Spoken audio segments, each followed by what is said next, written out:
Hello everyone, welcome to another BATFE video, and today I'm going to show you guys something kind of cool. Now before we begin, I want to apologize if it sounds a little weird. That's not my fault, that's the gardener on the neighbor side's fault, and I gotta sneeze.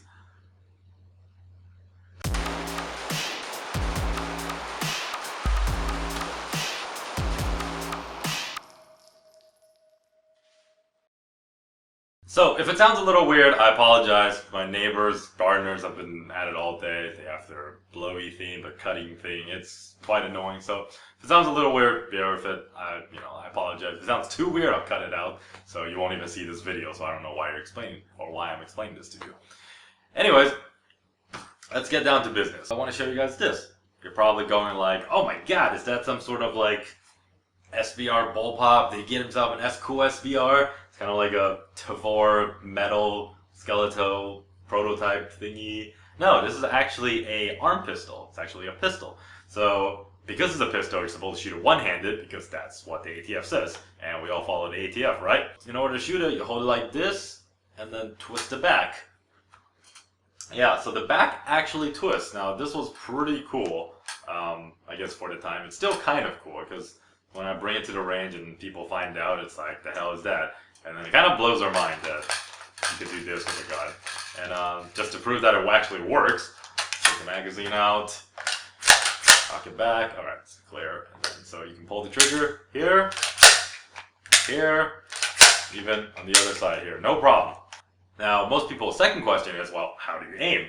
So, the front side, pretty self-explanatory. It actually pivots with the barrel, so no matter where it goes, the front side's always going to be straight up. And then back here, you have notches cut in the back plate, not the buttstock.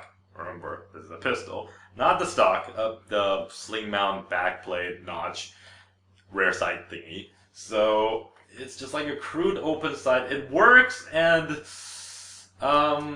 it kind of doesn't. I don't know if this was just mine because this is so old, but my front side really wobbles really badly. So I don't know if this is like just designed this way as it's not precise. I don't know. Yeah, if anybody actually has one that, isn't wobbling, let me know. Oh my God, it's out. It stopped. The gardener's finally stopped. So yeah, let's get to, what was I talking about? Oh yeah, the origin of this gun comes from the Air Force's IMP program. Now, the IMP program was, I think, made by Colt. Don't quote me on it, and I'll try to find some footage of it, but so far I haven't been able to. If I don't, then sorry, my Google foo has failed you and me. The IMP was a lot shorter. It was like 7.5 inches, I believe, and it fired in fully automatic mode. And the idea was to give Air Force pilots a better way to defend themselves. Because I want to say up until like the late 70s, even early 80s, they were still issuing service revolvers to Air Force pilots. Now, you can imagine you're, an Air Force pilot, you got shot down, and then you're behind enemy lines. There are thousands, hundreds of thousands of, communists coming at you. All you got is a 6-shooter.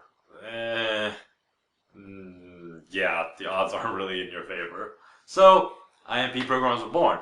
You get something that's compact, fully automatic, takes regular Stanag mag, so 30 rounds of 223, 5.56, and yeah, you got something that you can adequately defend yourself with, or at least fight your way to a better gun. But that was the IMP. Now we're talking about this gun, the Bushmaster arm pistol. Now this is developed by MacLeod, and he's actually still in industry, and I think his company name is MGI, MacLeod Industries, or MacLeod Inc., something like that. Yeah, he has some cool guns, so go check him out. He developed a rifle that was kind of similar to an AR, AK hybrid that was slightly blockier. You can see that it has, roots in the AR, same magazine, similar kind of like overall feel to it, but it's not the same. And this is just a pistol version of that, pistol bullpup version of that. It does take AR grips, so, you can take standard, you can put Magpul, MOE grips, anything you want. On there, I have a 1911 adapter grip because, 1911 pistol, arm pistol, pistol, makes sense, right? Pistol. Takes AR mags, as I've mentioned. I don't have any with me right here, but it also takes drum mag. I've seen a picture of it. It's pretty silly, but at the same time, I kind of want to try it. AR mag release, exactly the same. It is kind of annoying because this is on the right side.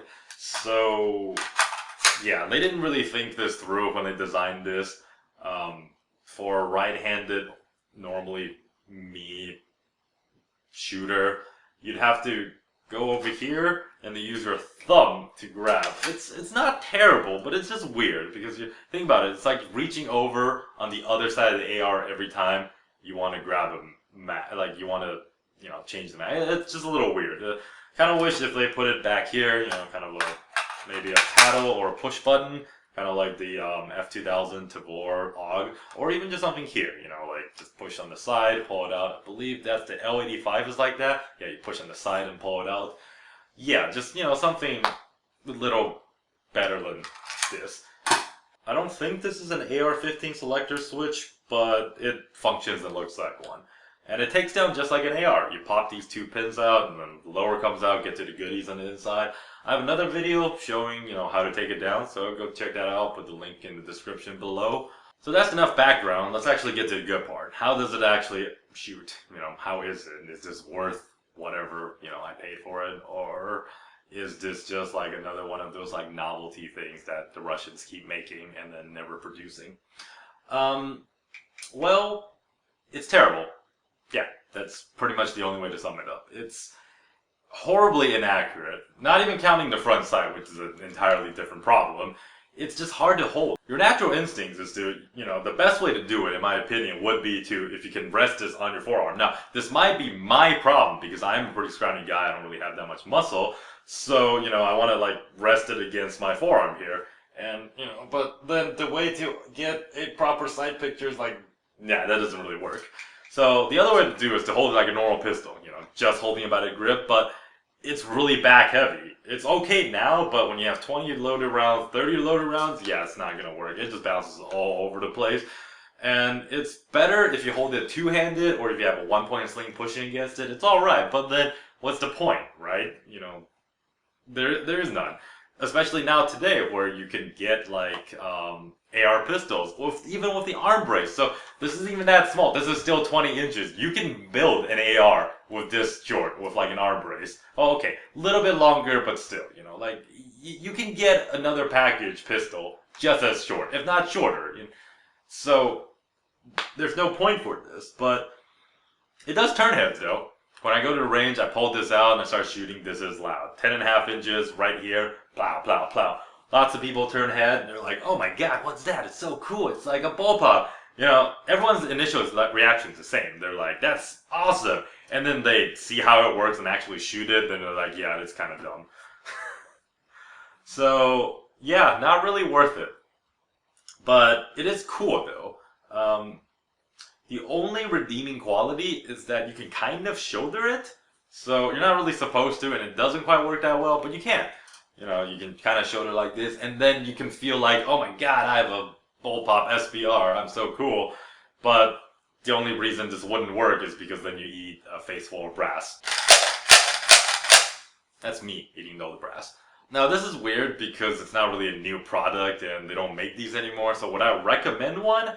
Only if you want to collect these, or if you just really want something unique to show people, to show off and be different. It's interesting concept, just flawed execution. It's really cheaply made too. Like a lot of the parts are kind of, just sheet metal, flimsy tubes. There are parts already. Granted, it is old. But there are parts already starting to like wear down, like the pin, the receiver is getting hit by the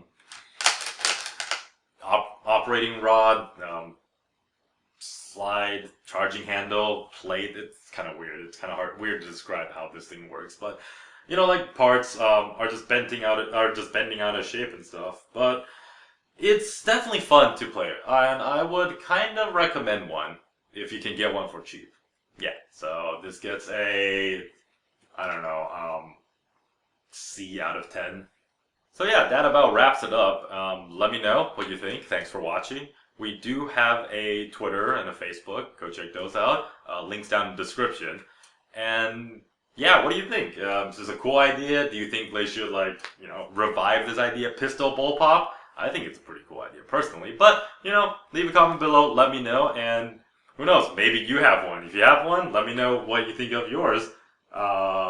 Is what I said true, or am I just like full of shit? And, you know, yeah. Thanks for watching.